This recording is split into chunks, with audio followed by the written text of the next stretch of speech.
अम्बेडकर जनसंचार कब कैसे प्रारंभ होता है, क्या उसकी सांस्कृतिक, क्या उसकी सामाजिक पृष्ठभूमि रही है, वो उसको लेकर के मैंने ये 16 वॉल्यूम का एक मैंने सेट तैयार किया। वो वॉल्यूम मेरा छप भी गया है अम्बेडकर जनसंचार के। आप देख रहे हैं कर्तव्य एवं निष्ठा का बयान, साहित्य और संस्कृति का बयान, समता की आवाज बयान टीवी। जनसंचार या पत्रकारिता को ध्यान में रखते हुए देखें तो मैं प्रोफेसर विष्णु सर्वदेव को विशेष रूप से आभार व्यक्त करता हूँ तो उन्होंने मुझे यहाँ बोलने का अवसर दिया।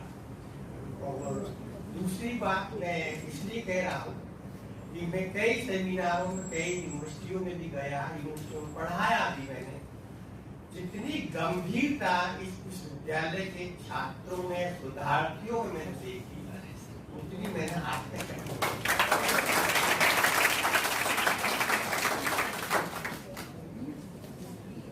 अगली बात मैं अपनी सृजनात्मकता के रूप में बात करूं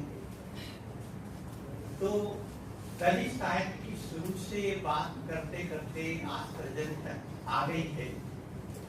हमने 27 अप्रैल 1994 को दिल्ली में लोकायन के माध्यम से गांधी प्रतिष्ठान में एक दलित साहित्य की वैचारिक साहित्य को लेकर के संगोष्ठी की थी। उसमें ओम प्रकाश वाल्मीकि भी थे, कमल भारती जी थे, मोहनदास नेमिसाय उसके संयोजक भी।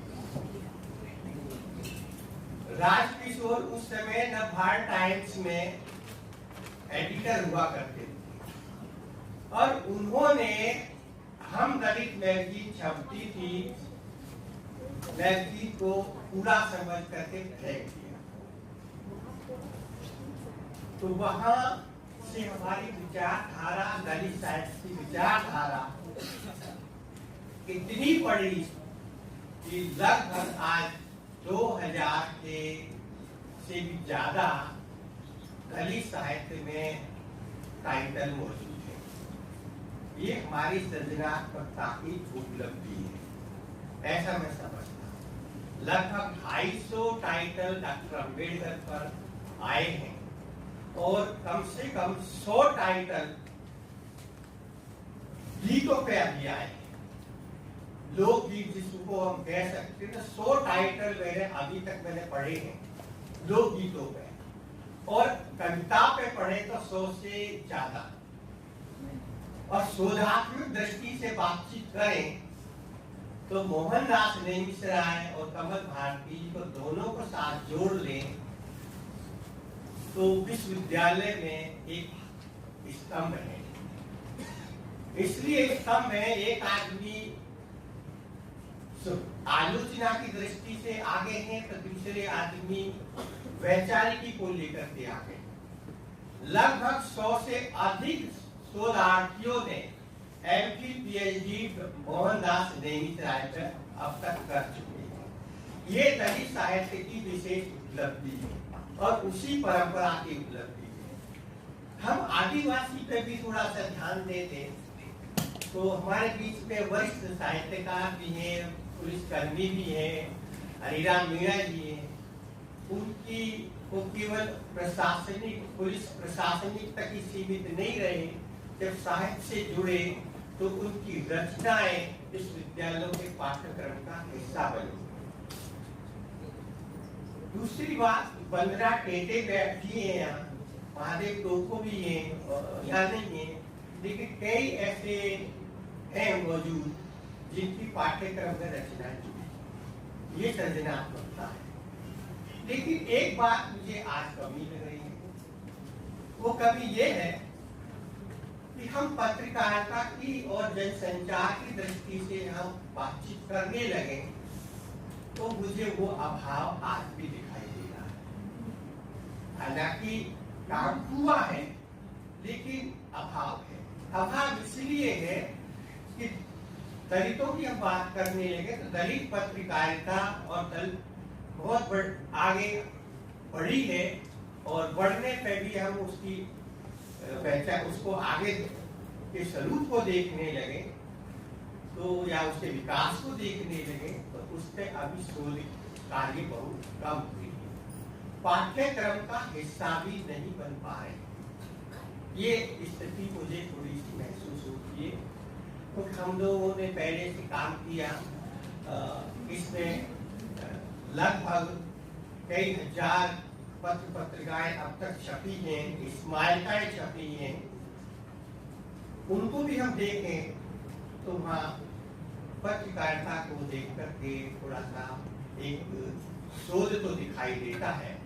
डॉक्टर शिवराज सिंह बेचैन का जो हिंदी में पहला शोध है दलित पत्रकारिता या पत्रकार अम्बेडकर को लेकर, उसके बाद शोध कब हुआ है? मैंने किया था दलित पत्रकारिता का दलित चेतना पर प्रभाव। तो बच्चों, अपनी बात को रखने के लिए आप एमफिल के विद्यार्थी हो, पीएचडी के लिए अपनी बात को कहने में तथ्यात्मक रूप से सबल है।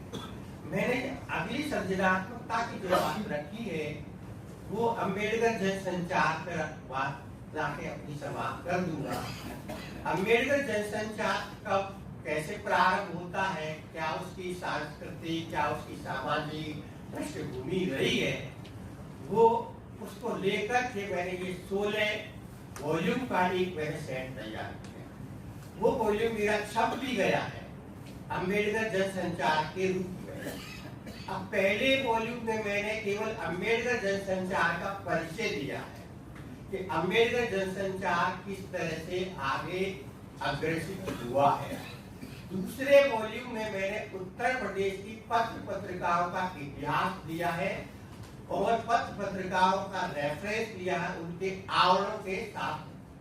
तीसरे वॉल्यूम में दिल्ली की पत्र पत्रिकाओं का पूरा इतिहास दिया है, कब से दिल्ली में पत्र पत्रिकाएं प्रकाशित होनी शुरू हुई, अब तक क्या हुई, और उन सबको हम उसमें पढ़ सकते हैं। और चौथे खंड में विभिन्न राज्यों की पत्र पत्रिकाओं का उल्लेख है, जबकि 5वें वॉल्यूम में स्मारिकाओं का उल्लेख है। दलित समाज की जो संस्थाएं थी उन्होंने जो स्मारिकाएं निकाली वो पत्रकारिता के हिस्सा नहीं बन पाई और उनको अलग अलग फेंक दिया। तो इसलिए उनको भी मैंने इसमें रखा। आगे गीत और गीत की प्रवृत्ति भी बढ़ी, गीतों के माध्यम से भी जनसंचार आगे बढ़ा। हमारे कमल भारती जी बैठे हैं, उन्हें कुछ कुछ याद भी है, ऐसा नहीं है। गीतों से जो हमारा संचार बढ़ता है वो हमारा महत्वपूर्ण जनसंचार है, पहले कदम का जनसंचार है, पहली श्रेणी का जनसंचार है। और उसी दृष्टि से हम बात करें तो आदिवासी का जो जनसंचार है वो भी गीतों के माध्यम से। तो कला और संस्कृति को हम देखें तो उस दृष्टि से भी हम ये संचार की श्रेणी में उसको रख सकते हैं। फिर इन सारे मूल्यों को लेकर के अम्बेडकर जनसंचार के अलग अलग रूप आपको दिखाई देंगे पढ़ने के लिए। यदि आपको जरूरत पड़ सकती है तो आप उसमें साहित्य, संस्कृति, अस्मिता, उत्पीड़न, सबके सवाल उस किताब में देखने को मिल जाएंगे। कुछ लोगों के पास मेरी आदिवासी पुस्तक पहुंच भी गई है, वो अपनी तरीके से उसका मूल्यांकन कर सकते हैं। तो सृजनात्मक दृष्टि से हम बात करें तो हमारी क्या दलितों की या आदिवासियों की वो सृजनात्मक आगे विकास यात्रा